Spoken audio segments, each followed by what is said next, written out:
tardes, buenos días. A media semana, qué gusto volver a encontrarnos en este su espacio Perspectivas. Le doy la más cordial de las bienvenidas y le presento de una vez a mis invitados. Y ellos son el ex fiscal general de la República, licenciado Belisario Artiga. Licenciado, gusto tenerlo con nosotros nuevamente.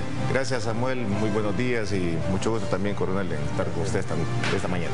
Como ya lo vieron, también está conmigo el coronel José Almendaris. Él es diputado del Partido de Concertación Nacional y también es presidente de la Comisión de Seguridad Pública y Combate a la Narcoactividad de la Asamblea Legislativa. Diputado, buenos días y bienvenido. Buenos días, Samuel. Buenos días, licenciado. Buenos días, pueblo salvadoreño.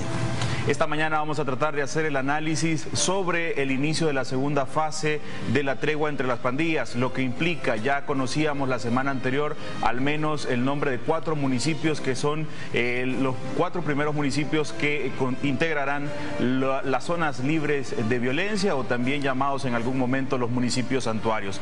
Con este acto simbólico, el municipio de Ilopango dio el primer paso para liberarse de la violencia.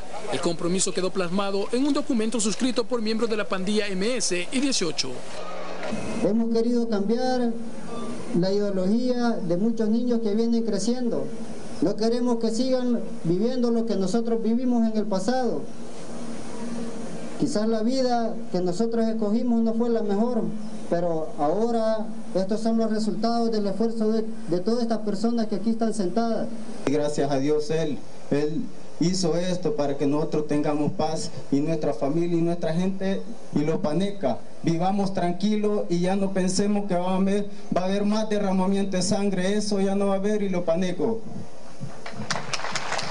Con este acuerdo, los habitantes de Ilopango esperan poder vivir en paz, al igual que estos niños, poder divertirse y vivir con tranquilidad y seguridad. Para Teleprensa, Canal 33, Alonso Castillo. Bueno, es parte de lo que ha ocurrido en las últimas horas en esto que se llama la segunda fase de la tregua entre las pandillas. Sobre esto, licenciado Belisario, si le parece, empezamos con usted. ¿Cuál es la visión que se puede tener o qué es lo que puede comprender la ciudadanía con lo que está ocurriendo cuando las pandillas se ponen de acuerdo y ya se están sumando más apoyos? Sí, muchas gracias, Samuel. Buenos días. Yo creo que sería prudente un poco contextualizar esta situación conforme los hechos y antecedentes que se han venido dando en este proceso.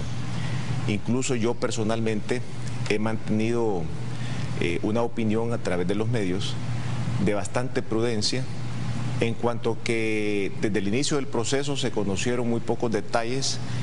Recordemos de que el gobierno hizo algunos movimientos en los centros penitenciarios más importantes del país, se dieron algunas explicaciones y no se asumió en una primera etapa cierta relación pues que existía, o por lo menos algunas pláticas y conversaciones sobre lo que fue el inicio de esto que estamos hoy viendo como una segunda etapa.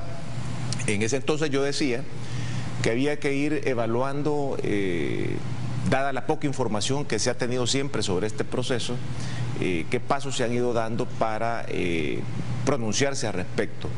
Hoy en día es obvio que hay que reconocer que ha habido una disminución en general en cuanto al tema de los homicidios, pero también yo quisiera recordarle a la población que en cierta forma los números que estamos hablando de homicidios hoy en día, que son aproximadamente una media de 7 homicidios, francamente nos ha llevado a la misma media que existía ya por el año 2004. No sé si usted tiene esos datos, mi coronel, en su computadora, pero si revisamos las estadísticas de los principales medios, nos está llevando a una condición de homicidios que teníamos allá por el año 2004.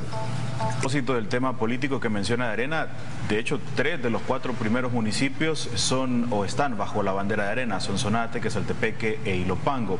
Pero sobre esto, ¿cómo debería sumarse la ciudadanía en aquellos municipios? Porque se ha pedido el apoyo también de la sociedad, de parte de los mediadores. ¿Cómo debería sumarse la ciudadanía, que incluso ha sido víctima de muchos de los pandilleros que ahora están firmando un acuerdo o están apareciendo en los medios de comunicación diciendo, sí, estamos de acuerdo, esto ya no va a pasar, ya no va a haber más derramamiento de sangre? Bien, primero habría que definir qué son los municipios libres de violencia, que en un inicio se llamaron santuarios, que no me pareció a mí la palabra.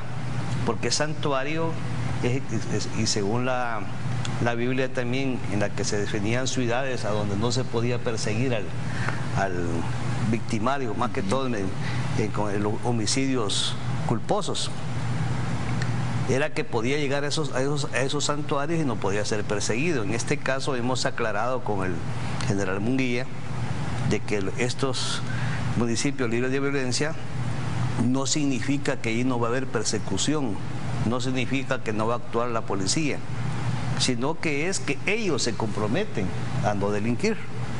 Pero el que delinca, pues lógicamente la policía va a seguir con sus patrullajes, va a seguir con sus capturas. También, como dice el licenciado, no todos los pandilleros están aglutinados en las mismas clicas o las mismas organizaciones. Existen unas que se han independizado de esas y no todos también van a acatar. ¿Por qué? Primero, dicen que van a continuar con las extorsiones. ¿Y cuál es la medida de presión para que la víctima entregue lo pedido? Si no es la amenaza, y si no la cumple, ¿qué hacen? Entonces es ahí donde hay que exigir de que no sea, y repito y recalco, una tregua entre pandillas. No. Si es libre de violencia es contra la población, no entre ellos mismos. Eso, lógicamente, nos interesa que no se maten, pero más que haya tranquilidad hacia la población. No es casualidad también de estos 3 municipios. Yo puedo hablar por el municipio de Sonsonate. Esta iniciativa, que allá no se llamó tregua, no se le puso nombre, el señor alcalde Roberto Aquino, desde hace 6 años o más, hace mucho tiempo, él comenzó el acercamiento con las maras o pandillas, los puso a hacer actividades deportivas. Muchos de ellos dejaron de pertenecer gracias a una acción que él ha hecho, y por lo tanto hoy que sucede esto, pues sale como uno de los libres de violencia, pero repito, él ya había tenido iniciativas acerca de esto. ¿Qué pasa en estos municipios llamados libres de violencia con aquellos pandilleros que han cometido delitos? ¿Qué garantías puede tenerse en el sistema judicial de que si ya se cometió un delito van a ser perseguidos dentro de estos municipios? Es que, perdone, es que lo que le acabo de decir, que los de libre violencia no significa que no va a haber persecución. La ley se cumple. Si alguien cometió un hecho delictivo, un homicidio, y está reclamado por el juez o simplemente tiene una denuncia, se va a proceder contra él. La policía no debe ni va a dejar de trabajar porque se le denomine libre de violencia. Sí, yo creo que estas son de las cosas bien puntuales que, insisto, que a lo mejor el gobierno puede mejorar su comunicación con la población a fin de que se entienda que no puede ser de ninguna otra manera, que existe la ley, ¿verdad? Y que si se viola la ley, pues hay que aplicarla, la fuerza suficiente para hacerla cumplir. Esto significa que todas las personas, y no solo los pandilleros, sino que en general toda persona que contravenga la ley penal, por ejemplo, va a tener que aplicársela en esos municipios. De eso no debe haber ninguna duda, ¿verdad? Ninguna duda. La gente que tiene procesos y tiene órdenes de captura pendiente, obviamente puede ser objeto de una detención. Aquí lo que pasa, Samuel, es que yo tengo la impresión en este momento que los líderes de las pandillas me parece que tienen mucho más claro hacia dónde van en este proceso. O sea, tú lo ves en sus comunicados, en su forma de expresar sus ideas, en la organización que tienen. Y creo que el gobierno debería de volver ya un tema muy claramente, un asunto de Estado, enfocarlo ya de manera mucho más transparente, de forma directa, y involucrar a las personas u organizaciones que sean necesarios. ¿Por qué? Porque ahora ya nos metimos en este camino. Y un retroceso, a mí me preocupa que pudiéramos tener consecuencias mucho más graves en los niveles de violencia. E insisto, es un gobierno que le falta 1 año y medio en su gestión, y por lo tanto es importante las bases que va a construir o va a dejar en este proceso. De ello va a depender mucho lo que podamos tener a futuro. Y por lo tanto estamos llegando a un punto en el cual, insisto, tenemos ya un involucramiento de organismos internacionales. Aquí hay que empezar a ver de qué manera se va a financiar todo este proceso. Hay que hablar con la empresa privada. Yo observo, por ejemplo, que está una persona muy serio, que fue exministro de Agricultura, señor Cabrales, dentro de la fundación, que es una persona ampliamente conocida, y eso le da seriedad a toda esta cuestión. Entonces, creo que hoy ha llegado el momento de caminar todos, involucrarnos y construir un proceso que sea más a largo plazo y que sea sustentable. Su capacidad real para asumir una responsabilidad en un proceso del cual tenemos muy poco conocimiento. ¿Cómo debería separarse el tema político con un tema de interés nacional como es la seguridad? Es bien difícil realmente que los municipios vayan a separar estos dos aspectos, sobre todo porque ni el gobierno ni el alcalde por sí solo va a poder resolver el tema.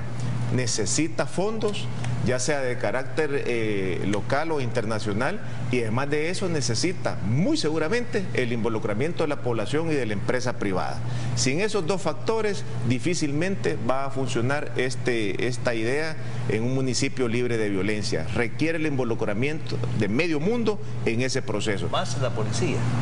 Por supuesto que más la policía. Entonces, mucho cuidado a las autoridades de seguridad, que no vayan a tener la tentación de liberar un poco el porcentaje de policía en estos municipios al inicio, porque pudiéramos tener situaciones bastante delicadas. Entonces acá estamos entrando, insisto, en una situación que hay que estudiarla, observarla, buscar soluciones puntuales, porque los alcaldes que están pidiendo, incluso otros alcaldes que están pidiendo que se les declare municipio libre de violencia, no es una situación tan fácil, ¿va? De que miren, vengan para acá y denme este título de que ya este municipio libre de violencia y aquí no ha pasado nada, ¿verdad? O sea, puede tener un alto costo político para cada una de las alcaldías involucradas en este tema si no le funciona. Es más...